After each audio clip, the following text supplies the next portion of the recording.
मित्रों, आज की कहानी बहुत ही ज्ञानवर्धक कहानी है। आज की कहानी जो ध्यान से सुन लेगा उसके सारे कष्ट दूर हो जाएंगे। और आज दो बातें ऐसे सीखने को मिलेगी, दोनों बात अगर आप जान गए तो कभी भी किसी धोखे का शिकार नहीं होंगे और आपकी कोई गलत काम नहीं करेंगे, क्योंकि कर्मों का फल हमें यहीं पे मिलता है। तो दोस्तों, एक निवेदन और है, जब भी कोई धार्मिक कथा सुनना, उस कथा को पूरा सुनना।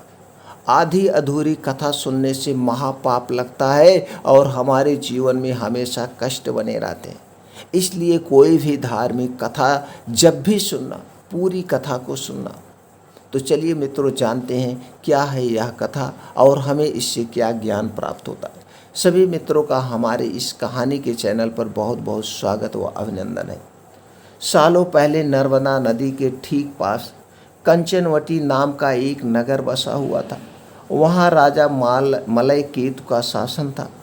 कंचनवटी नगर के पास में ही एक रेतीली बलुहटा नामक जगह थी, जिसके पास में एक बड़ा सा पेड़ था। उस पेड़ में एक चील रहती थी और नीचे एक गीदड़। दोनों में गहरी दोस्ती थी। एक दिन दोनों ने सोचा कि सारी महिलाएं जीतिया व्रत करती हैं, तो क्यों ना हम भी कर लें। इसी सोच के साथ दोनों ने ठान ली कि अब वो भी इस व्रत को करेगी, अभी वो भी इस व्रत को करेंगी। उन्होंने श्री जीवुतवाहन भगवान को मन ही मन नमस्कार करते हुए कहा, हम आपकी पूजा और व्रत पूरी विधि से करेंगे। जैसे ही व्रत का दिन आया तो पास के ही एक धनवान व्यापारी की मौत हो गई। उसको अंतिम विदाई देने के लिए बलुहटा ही लाया गया, जहाँ गीदड़ और चील रहते थे। व्रत के दिन गीदड़ ने मरे हुए व्यक्ति को देखा तो उसे भूख लग गई। वह खुद को रोक नहीं पाया और मांस खाने की वजह से उसका व्रत उसी वक्त टूट गया। उस व्यापारी के शव को चील ने भी देखा था, लेकिन उसने व्रत के कारण उसे नहीं खाया। उसके बाद चील और गीदड़ दोनों अगले जन्म में कंचनवटी के भास्कर नामक ब्राह्मण के घर में बेटी के रूप में पैदा हुए। चील का जन्म बड़ी बहन के रूप में हुआ, जिसका नाम था शीलवती बड़ा, और उसकी शादी बुद्धसेन नामक लड़के से कराई गई।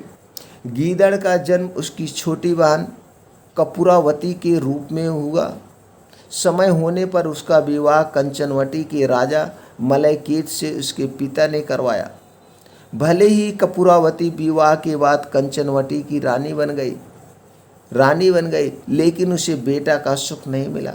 उसके घर जितने भी बच्चे जन्म लेते थे वह उसी दिन मर जाते थे।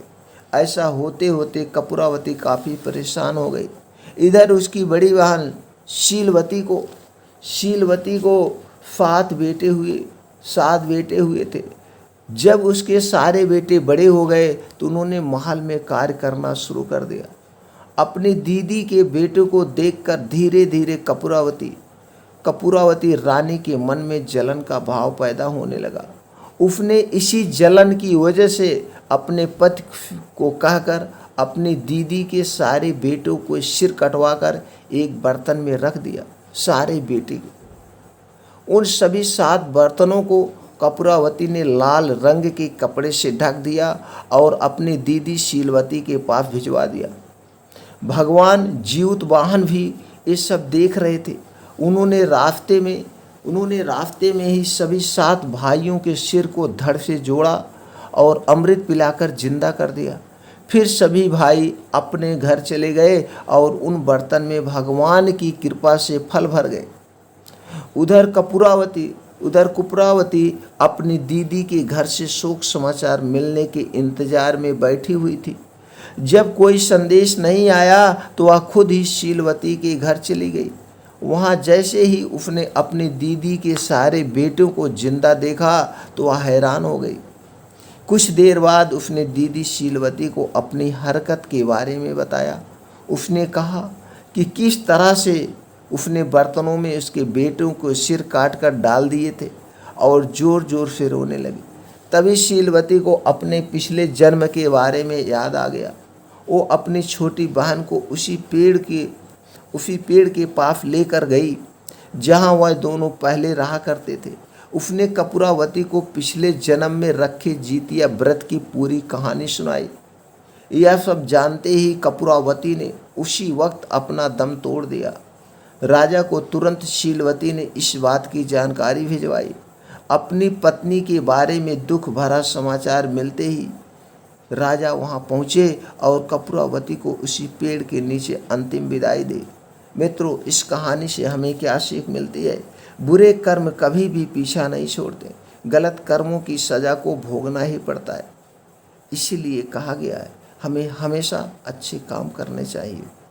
दोस्तों, ये जानकारी आपको कैसी लगी, एक कहानी आपको कैसी लगी, प्लीज़ हमें कमेंट सेक्शन में ज़रूर बताएं। फिर मिलते हैं अगली कहानी में।